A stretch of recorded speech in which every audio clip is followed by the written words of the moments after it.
Es 7 de enero de 1943. En la habitación 3327 del Hotel New Yorker, un hombre yace muerto, solo, rodeado de papeles, de cuadernos, de ideas que parecían demasiado grandes para el mundo que le tocó vivir. No era un político, no era un general, no era un rey. Y sin embargo, había cambiado la historia de la humanidad más que muchos de ellos. Había domesticado la corriente, había imaginado un planeta conectado por energía, había visto un futuro entero antes de que el resto del mundo aprendiera siquiera a nombrarlo. Su nombre era Nikola Tesla. Y aquí empieza la gran pregunta. ¿Cómo es posible que el hombre que ayudó a electrificar el mundo muriera en el olvido? ¿Cómo pudo la humanidad elevarlo como visionario en un momento y después dejarlo caer como si fuera un loco? Como si sus sueños fueran delirios, como si sus ideas no merecieran ser escuchadas. Porque la historia de Tesla no es solo la historia de un inventor, es la historia de una batalla entre imaginación y poder, entre el futuro y el dinero, entre lo que podía hacerse por la humanidad y lo que podía venderse. La peor decisión que tomó la humanidad no fue rechazar a un hombre, fue algo mucho más grave. Fue olvidar lo que ese hombre estaba intentando construir. Fue mirar hacia otro lado cuando alguien propuso un mundo distinto, un mundo de energía abundante, de avances radicales, de posibilidades casi imposibles. Pero para entender cómo llegamos a ese punto, hay que retroceder, hay que volver al principio, a una noche de tormenta, a un niño extraño, a una mente que no parecía humana y al momento en que, tal vez sin saberlo, comenzó una de las historias más fascinantes y más trágicas de la era moderna. Nikola Tesla nació la medianoche del 10 de julio de 1856 en Smiljan, en el entonces Imperio Austrohúngaro. La leyenda dice que vino al mundo mientras el cielo se desgarraba con relámpagos y que una partera lo vio como un mal presagio, un niño de la oscuridad. Su madre respondió algo que terminaría siendo profético. No, será un niño de la luz. Y fue exactamente eso.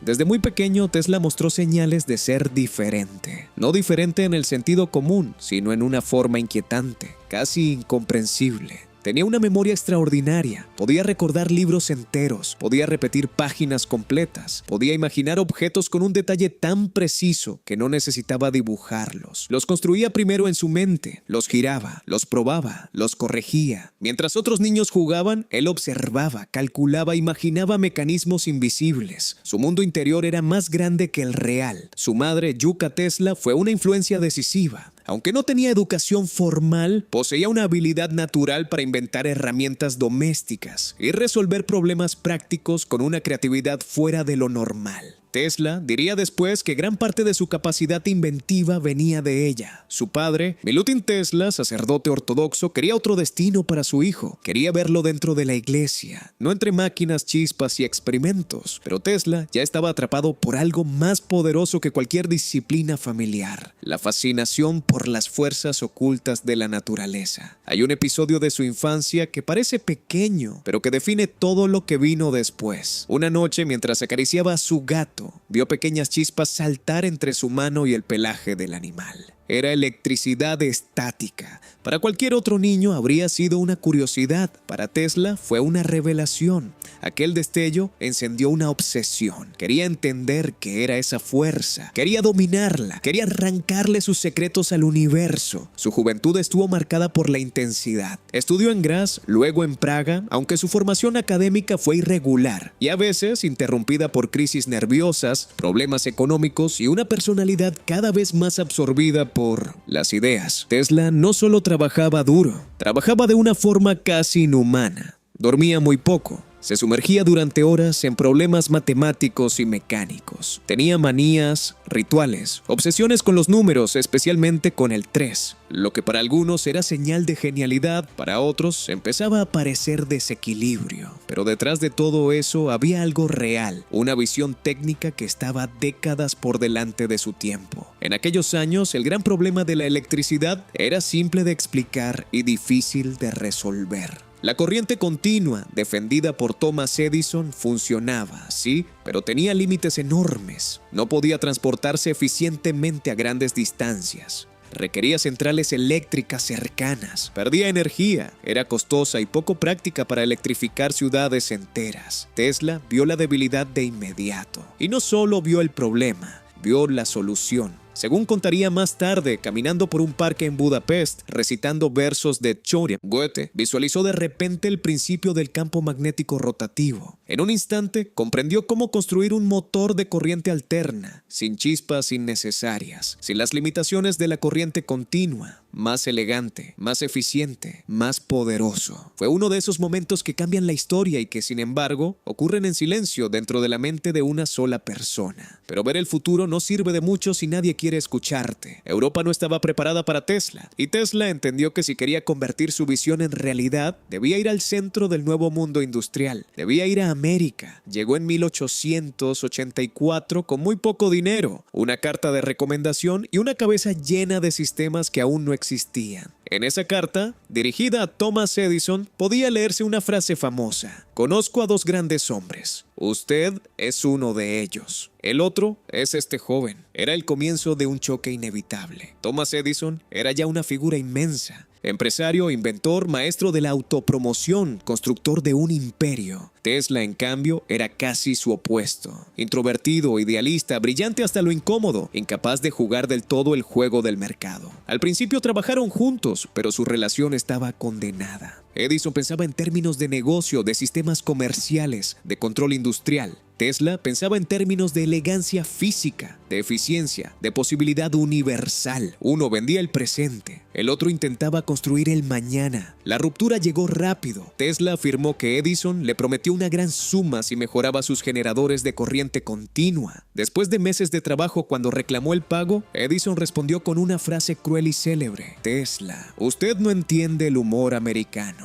Verdadera o embellecida por el tiempo, esa escena resume algo profundo. Tesla comprendió que no estaba tratando con un científico puro, sino con un estratega del poder. Renunció. Y durante un tiempo, el hombre que imaginaba alimentar al planeta terminó cavando zanjas para sobrevivir. Pudo haberse roto ahí. Muchos se habrían roto, pero entonces apareció George Westinghouse y con él comenzó una de las guerras tecnológicas más feroces del siglo XIX, la guerra de las corrientes. Westinghouse entendió lo que Edison no quería admitir: la corriente alterna de Tesla no era una curiosidad teórica, era la base de una infraestructura mundial. Compró sus patentes, financió su desarrollo y puso en marcha el sistema que terminaría por derrotar a la corriente continua. Edison reaccionó como reaccionan los imperios cuando se sienten amenazados, no solo compitiendo, sino atacando. Lanzó campañas de miedo, financió demostraciones públicas para asociar la corriente alterna con la muerte, animales electrocutados, titulares alarmistas, una guerra psicológica disfrazada de preocupación pública. Era una pelea desigual. Edison tenía dinero, influencia, prensa. Tesla tenía razón. Y a veces eso no basta, pero hubo un momento en que la balanza se inclinó con una claridad imposible de negar: la Exposición Universal de Chicago de 1893. Aquella feria era un espectáculo del futuro, millones de personas, innovaciones de todas partes del mundo. Y la pregunta central era simple: ¿quién la iluminaría? ¿Edison y su sistema de corriente continua, o Westinghouse con las patentes de Tesla? Cuando la noche cayó y más de 100,000 lámparas encendieron la Ciudad Blanca con corriente alterna, el mundo entero vio lo que hasta entonces había sido una discusión técnica. No era una promesa, era una demostración. La corriente alterna funcionaba, era más barata, más eficiente, más escalable, más adecuada para electrificar la civilización moderna. Tesla no solo había ganado una discusión científica, había cambiado la base energética del planeta. Poco después llegó otra victoria monumental: las cataratas del Niágara. Durante años, ingenieros y financieros habían soñado con convertir esa fuerza natural en electricidad útil.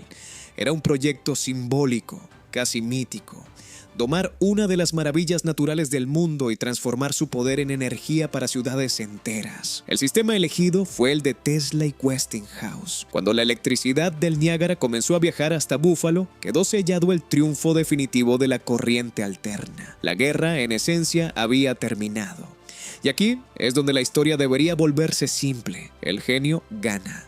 El mundo lo celebra. La fortuna llega. El reconocimiento también. Fin del relato. Pero con Tesla nunca fue así, porque justo cuando había alcanzado la cima, comenzó a mirar todavía más lejos, mucho más lejos. Mientras otros habrían consolidado patentes, levantado empresas y convertido su nombre en una marca multimillonaria, Tesla empezó a obsesionarse con algo tan ambicioso que incluso hoy sigue sonando casi real. Transmitir energía sin cables a Titocito a escala global. No quería solo mejorar la red eléctrica, quería reemplazar la idea misma de red. Imaginaba un planeta donde la energía y la información circularan por el aire, accesibles en cualquier lugar. Un mundo sin torres, sin tendidos interminables, sin monopolios locales de distribución. Para Tesla, la Tierra entera podía comportarse como un conductor. Si se entendían correctamente sus propiedades eléctricas, si se aprovechaban las resonancias adecuadas, podría enviarse energía a grandes distancias sin cables. Era una idea visionaria, pero también problemática. Parte de lo que Tesla proponía se apoyaba en principios reales de resonancia, alta frecuencia y transmisión inalámbrica de señales. Otra parte se internaba en territorios especulativos que no pudieron demostrarse del modo en que él imaginaba. Y aún así, su visión era tan poderosa que atrajo la atención de los hombres más ricos del mundo. En Colorado Springs, Tesla levantó un laboratorio para experimentar con voltajes extremos. Allí produjo descargas gigantescas, estudiando resonancia, ondas eléctricas y fenómenos atmosféricos. Las fotografías parecen sacadas de una película de ciencia ficción, rayos artificiales brotando en todas direcciones, un hombre de pie entre tormentas creadas por sus propias máquinas. Tesla afirmaba haber detectado señales extrañas. En algunos momentos insinuó que podrían proceder del espacio. La prensa se fascinó, el público también.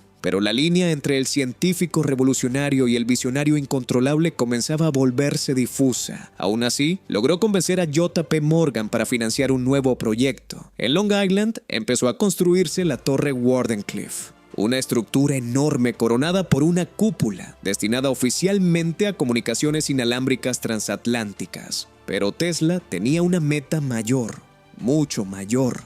Quería que esa torre fuera el primer nodo de un sistema mundial de transmisión de información y eventualmente de energía. Aquí aparece el punto más doloroso de toda la historia. Porque cuando Morgan comprendió que Tesla no estaba diseñando solo un sistema para enviar mensajes, sino soñando con algo que podría alterar el modelo económico de la electricidad, el apoyo comenzó a desvanecerse. La pregunta era brutal y práctica. Si la energía pudiera distribuirse de forma abierta o difícil de medir, ¿dónde estaría el negocio? ¿Cómo se cobraría? ¿Quién controlaría el flujo? Tesla pensaba como un arquitecto del futuro humano. Sus financistas pensaban como guardianes del capital. La financiación se cortó, las deudas crecieron. Wardenclyffe se convirtió en un monumento inmóvil a una posibilidad frustrada. La torre quedó ahí, imponente y silenciosa, como si esperara un mundo que nunca terminó de llegar. Tesla intentó resistir. Escribió, prometió nuevos avances, buscó inversores, anunció ideas cada vez más grandes, comunicaciones globales, instantáneas, dispositivos personales para recibir información a distancia, máquinas controladas por radio, energía dirigida, sistemas que parecían anticipar desde los smartphones hasta los drones. Pero cuanto más hablaba del futuro, menos creíble resultaba para quienes solo miraban balances trimestrales. Y así empezó la caída. Tesla siguió inventando. De hecho, su mente nunca dejó de producir ideas. Trabajó en turbinas, en radio, en control remoto, en iluminación, en conceptos de defensa. Muchas veces se adelantó tanto que el crédito histórico acabó repartido entre otros más prácticos, más comerciales o simplemente mejor conectados. Mientras Marconi se llevaba buena parte de la fama por la radio, los tribunales terminarían reconociendo años después elementos clave de las patentes de Tesla. Mientras la industria crecía, su nombre se iba desdibujando. Su vida personal se volvió cada vez más extraña. Nunca se casó. Decía que la castidad favorecía su trabajo. Desarrolló rutinas compulsivas, una sensibilidad extrema a la luz y al sonido, y una relación casi mística con las palomas que alimentaba en Nueva York. Vivía en hoteles, acumulaba deudas, evitaba acreedores y al mismo tiempo seguía anunciando inventos capaces de cambiar el mundo.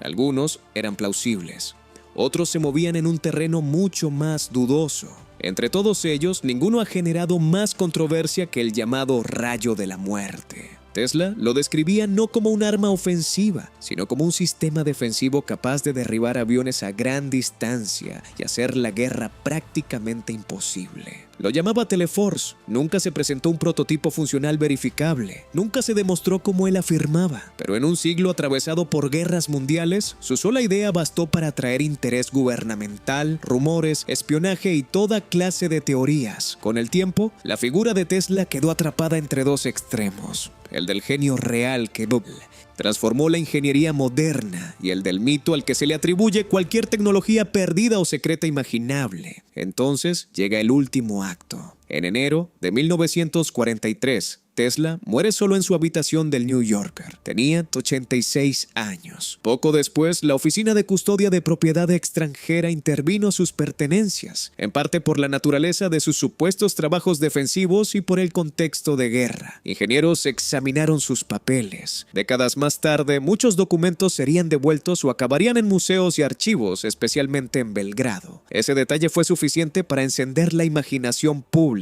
Si el gobierno revisó sus documentos, ¿qué encontró? ¿Había realmente diseños revolucionarios? ¿Se ocultó algo? ¿Se perdió algo? ¿O el misterio creció precisamente porque el hombre ya era una leyenda? La verdad es más incómoda y quizá más triste. No hace falta una conspiración total para explicar la caída de Tesla. A veces basta con algo más común y más terrible. Un sistema que recompensa lo rentable antes que lo visionario, lo vendible antes que lo valioso, lo inmediato antes que lo transformador. Tesla no fue olvidado solo por enemigos. También fue olvidado por un mundo que no sabía qué hacer con alguien que veía demasiado lejos. Y sin embargo, el tiempo tiene una forma curiosa de corregir ciertas injusticias. Décadas después, Tesla regresó. No en carne y hueso, sino en prestigio. Los historiadores revisaron su obra. Los ingenieros reconocieron el alcance de su genio. La cultura popular lo rescató como emblema del inventor puro, del visionario traicionado, del hombre que vio antes que todos. Su nombre pasó a bautizar unidades de densidad de flujo magnético, museos, libros, películas, empresas tecnológicas. Hoy, cuando la humanidad habla de innovación radical, de energía inalámbrica, de sistemas globales de comunicación, de automatización y control remoto, muchas de esas conversaciones se